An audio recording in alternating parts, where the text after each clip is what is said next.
Hey, Viking fans, Cy Amundson here. 2020 NFL Draft right around the corner. We are breaking down quarterbacks today, and to help us, the one, the only voice of the Minnesota Vikings, we are joined by Mr. Paul Allen. Hello, Paul.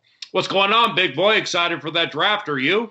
I can't. I absolutely can't wait. I've been getting to do all these previews, and from you guys learning who I should be excited about. And I know, Paul, I know this one's a strange one because we just gave Cousins a big extension. We've got a good backup, but Spielman's the sort of guy who takes value when he finds value in the draft. He's always just drafted good players, so it's not outside the realm of possibility we could wind up with a quarterback. Yeah, man. I'm glad you pointed to Sean Mannion because, like, doing 9 to noon on KFAN and they signed Sean Mannion, most people are like, but I'll come back quickly and say, well, let's not forget, Kirk had the best season of his career last year. Sean Mannion was Jared Goff's backup when the LA Rams went to the Super Bowl. So when you know what your role is, and that is to amplify the starter, and Sean is incredibly smart, he did a great job, and I'm really, really happy he's back. Yeah, me too. Well, you sent me a list of guys that you've really been vibing with as we approach the draft. So I'm going to throw them out, and I want you to tell me why people should be excited about them. Well, there's a series of quarterbacks here, and there are a fair amount of quarterbacks in this draft. Per the way I assume Gary Kubiak is going to run the offense, and predicated on knowing, knock on wood, when we get there, Cousins doesn't miss games. Now, Jake Browning is also under contract, and I'm a fan of Jake not only improving because he knows the system, but just Jake, the guy, is fantastic. So whichever person on which they move, if they do, that person has to compete with Jake Browning. I would begin with Jordan Love. Quick set for Love. Sideline ball. Got it. Touchdown. Wide open. Break down the sideline. A blown coverage leads to 6 for Utah State. Now, Jordan Love is a quarterback from Utah State. When you think Utah State, you immediately need to consider the level of competition or lack thereof. So with Jordan Love, when I watch his plays, the way he runs play action and the run pass option reminds me a lot of Colin Kaepernick, and they're both about the same height. He's very, very fluid running the play action and the run pass option. His deep ball is fantastic. Pressure comes. He lofts it up high in the air. Pass is caught. 35 yards, another big play. Now, with Jordan, and again, I'm watching highlights. I'm not breaking down the all 22. It seems a fair amount of the time he will hone in on one guy, picking on a member of an adversarial secondary who's overmatched. And that happens a lot in college football. So I'm not saying he's strictly a one-read guy, but I saw a lot of that, and he's very good at finding that guy.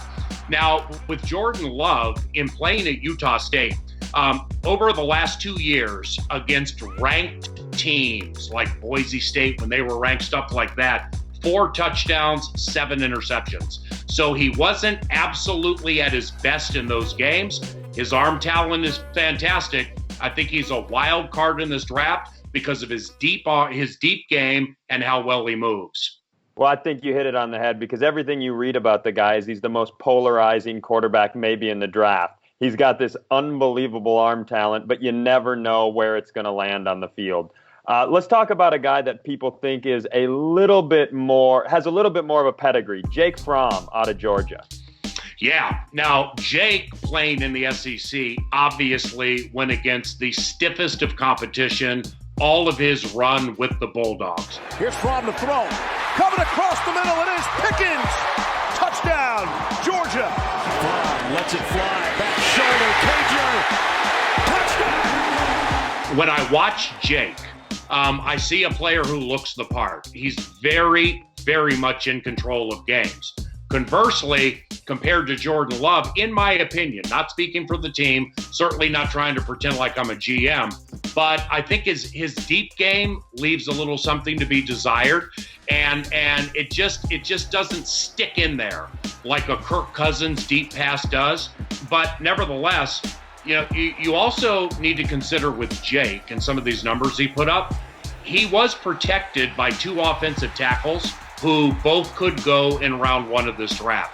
The left tackle is going to go in round 1, and Isaiah Wilson, the right tackle, 6'7", phenomenal.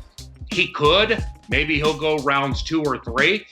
So with Jake, he just looks polished, like a guy who belongs in the NFL.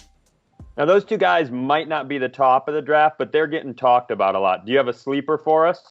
I don't exactly know how much of a wild card he is. He's going to get drafted. His name is James Morgan, Florida International University. Got time to throw again. There's the deep shot you asked for. Maloney's out there. Another shot from Morgan. Way down the field. That one's hauled in. Catch. My radio show producer, Nordo, 9 to noon, KFAN, home of the Vikings. He actually put me on this guy 2.5 weeks ago, put some time into him. 6'4", massive hands. His hands are nearly 10 inches. Deep game, terrific.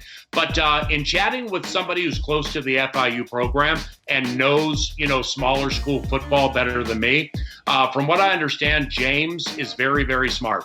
And absorbing a National Football League system should not be a problem. Born leader, from what I was told.